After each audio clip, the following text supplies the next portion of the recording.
snow clung to the wire fence like frostbitten lace when the rancher found her. Leela Hart, though he didn't know her name yet, was face down in the drift, one boot missing, breath thin as thread. Caleb Rourke, the quiet rancher who worked these pastures alone since his brother died, stopped cold. Something in the way her shoulders trembled more fear than cold. Pulled him straight off his horse. She tried to push herself up when she heard him, but only managed a broken whisper. "Men don't keep women like me." Caleb didn't hesitate. He lifted her gently, as if she'd shatter. "Then I ain't like other men." Wind scraped over the open fields, carrying the scent of dust and old grief, his and hers alike. The ranch house waited in the distance, weather-beaten yet sturdy, a place that had held far too much silence. Inside, June Rourke, Caleb's widowed mother, looked up from the stove with a start. One glance told her this stranger was running from something mean. She didn't question. A woman didn't end up half dead in winter without a story carved into her bones. Lila drank water with shaking hands, eyes flicking toward the door like she expected it to burst open. Caleb noticed. He didn't press. He just said, "You're safe here tonight." But safe was not a word Lila believed in. She woke later to the clatter of morning chores. Not barroom laughter, not boots stomping over wooden saloon floors, just honest work, the kind she'd never been allowed to touch. Through the window she watched Caleb swing a saddle onto a horse with quiet efficiency. Sleeves rolled, muscles taut from years of carrying more than his share of sorrow. June handed Lila a warm cloth. "You can help in the kitchen if you're steady enough."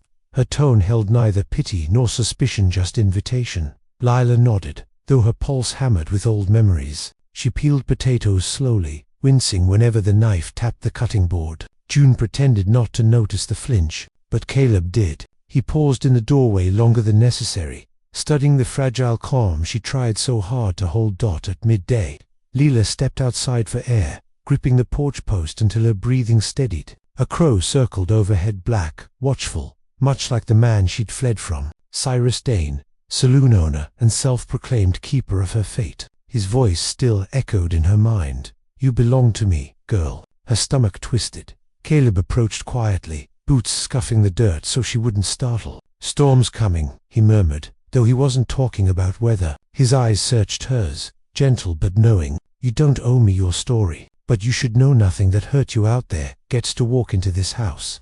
Lila swallowed hard. "It always finds me, not while I'm standing," he said simply. The certainty in his voice cracked something inside her, a place that had believed. For years, she was nothing but trouble dragging behind her like a torn hem. She looked toward the empty horizon, unaware a dangerous man was already asking questions in towns, just a day's ride away. But Caleb didn't look at the horizon. He looked at her. And for the first time in a long while, Lila Hart felt the faint, terrifying shape of hope settling in her chest.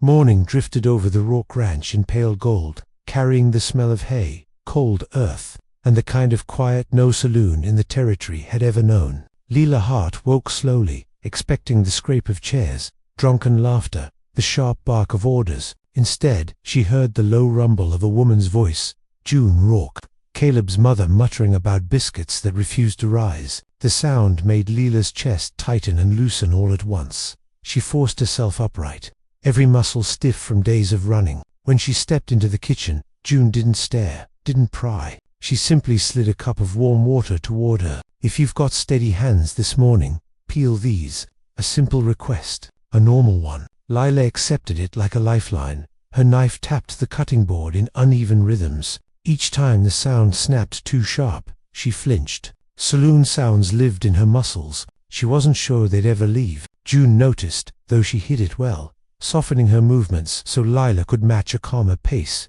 Through the window, Caleb Rourke, quiet, round-chub, grief-worn, loaded a water barrel onto the wagon with the ease of a man used to working through pain. Leela caught herself staring. Something about the steadiness in him unsettled her. Men who didn't bark commands felt unfamiliar, almost dangerous in their gentleness.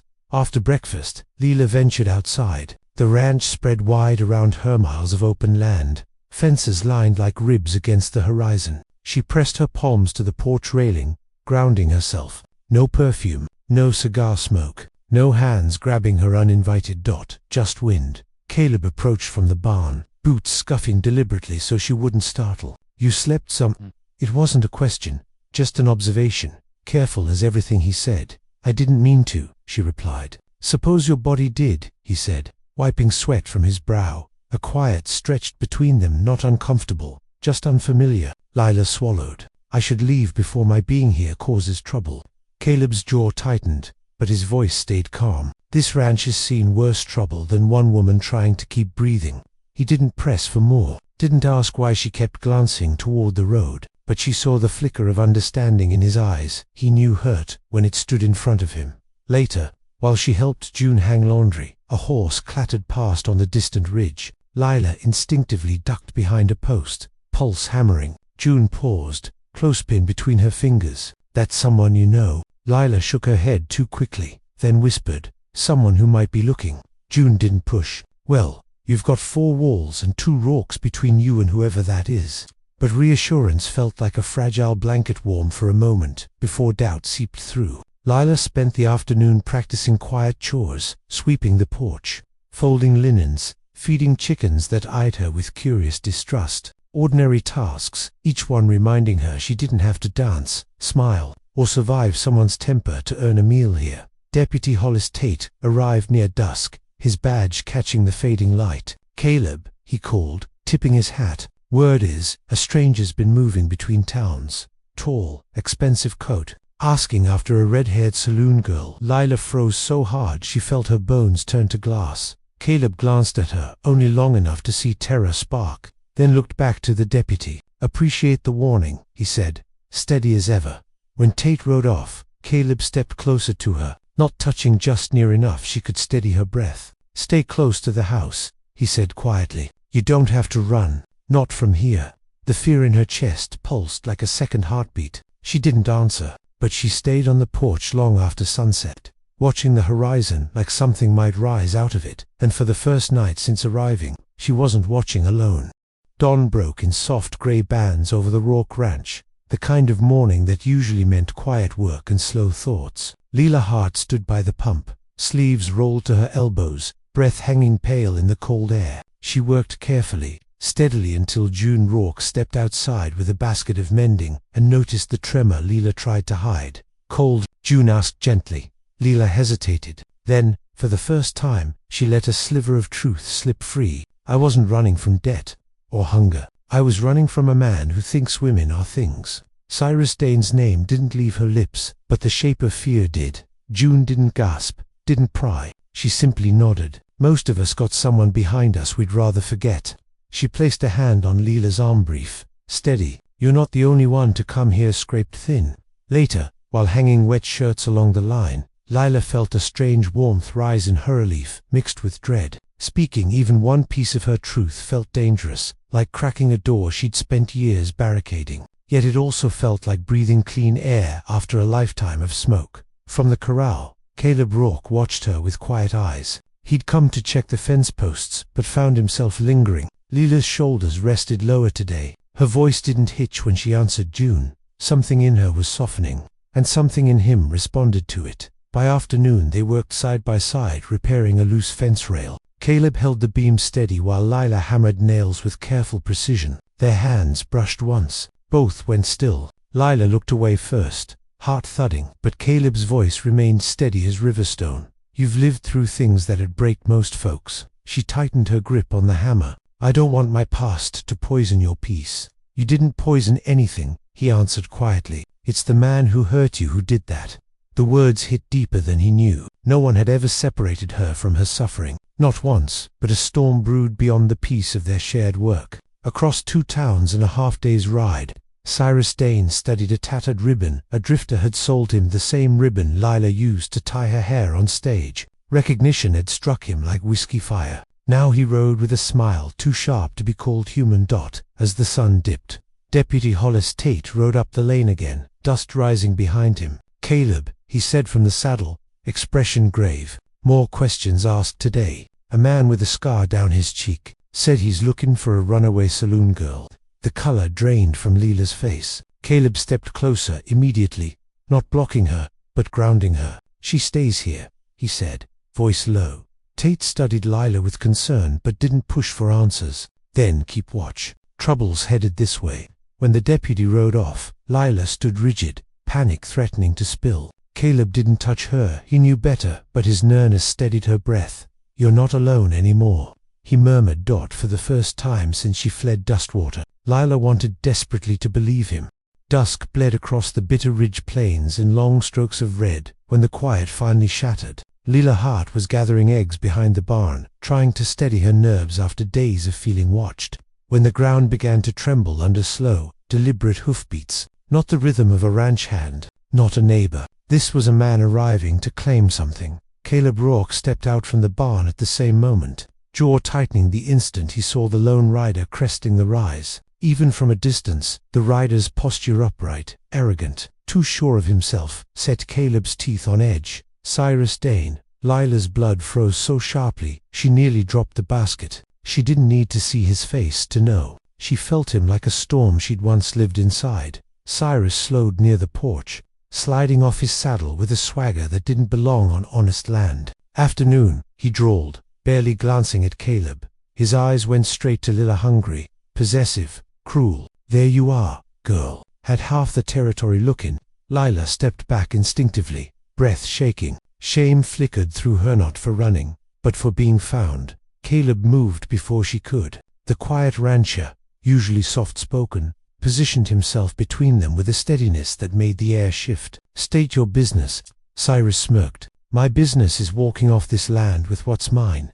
"She ain't yours," Caleb said, voice like gravel. No raise in tone, no threat, just immovable truth. Cyrus laughed, a sharp, ugly sound. "You don't know what she was, what she did." Lila flinched. Caleb noticed something inside him snapped into place. June Rourke appeared on the porch, shotgun leveled but steady in her weathered hands. "You best rethink your next words," she said coldly. Cyrus sneered. "Town'll back me." "She ran from a legal employer." "That ain't what she ran from," came another voice. Deputy Hollis Tate, riding in fast, dust swirling around him. He'd followed the tracks. Instincts, screaming trouble. Cyrus reached for his gun. Caleb was faster. He didn't draw, but he stepped forward with such force and intent that Cyrus faltered, hand pausing just long enough for Tate to act. The deputy ripped Cyrus's gun away and forced him to the ground, metal clicking as cuffs locked. "You're done, Dane," Tate growled. "Threatening a woman, crossing counties, brandishing a weapon. This ends tonight." As Cyrus was dragged to his feet, he spat toward Lila. "You think he'll keep you? Men don't keep women like you." Lila's breath hitched, but before the old shame could swallow her, Caleb spoke, voice steady as a promise carved in stone. "I ain't like other men." Cyrus's glare burned with hatred, but Tate pulled him away, hauling him toward just as Bitter Ridge had waited too long to serve. When the dust settled, Lila's knees buckled. Caleb caught her, not gripping, not claiming, just holding her up. "I told you trouble would find me," she whispered. "And I told you," Caleb answered, pulling her gently against his chest. "It'd have to get through me first." For the first time since she fled Dustwater, Lila believed it. Spring settled over the Rourke ranch in slow-breathing warmth, the kind that made the earth smell alive again. Lila Hart stood near the garden gate at dawn, fingers buried in soft soil, grounding herself in the simple truth that no one would come riding over the hill with chains for her. Cyrus Dane was gonjled, facing charges Deputy Hollis Tate had chased for years. But peace didn't return to Lila all at once. It came in small pieces, the way a trembling hand finally learns to steady. June Rourke watched from the porch, arms folded, a knowing smile tugging at the corner of her mouth. The older woman didn't treat Lila like a guest anymore. She handed her chores without hesitation, corrected her stitching with teasing firmness, and once, when Lila burnt the cornbread, simply waved the smoke away and said, "You're part of this house. We all ruin supper sometimes." That small mercy nearly brought Lila to tears. Later that evening, as wind brushed the wheat fields in soft waves, Lila stepped onto the porch where Caleb Rourke sat carving a new gate hinge from a block of wood. His steady hands that had held her up when she nearly collapsed after Cyrus's arrest moved with quiet assurance. He looked up when he sensed her near. "You're up early every day now," he said. "Work suits you." Lila smiled faintly. "Work never scared me, only where it usually led." Caleb understood. He always did. "This place ain't a trap," he said gently. "Not for you." They walked the fence line together as the sun sank. Lila's steps matched his without thought, a rhythm born from shared days rather than shared fear. She paused at the pasture gate, watching the sky bleed orange. "I don't know how to belong," she whispered. It wasn't a confession she meant to give, it slipped out, raw and trembling. Caleb leaned on the post beside her. "Belonging ain't something you earn," he said, voice thick with the soft gravel of honesty. "It's something that happens when folks stop letting go." Her throat tightened. "I was so sure I'd ruin your life." "You didn't," he said simply. "You filled it." The words rooted inside her, deeper than she expected. Later, as fireflies blinked across the yard, Leela found an old harmonica on a shelf and sat on the porch steps. Tentative at first, she played a slow, aching tune from her saloon days only. This time, it wasn't to survive men's hunger. It was for herself. Caleb stepped onto the porch quietly, listening. "You kept that part of you hid," he murmured. "I thought that voice died back there." He shook his head. It was waiting for a place it could breathe.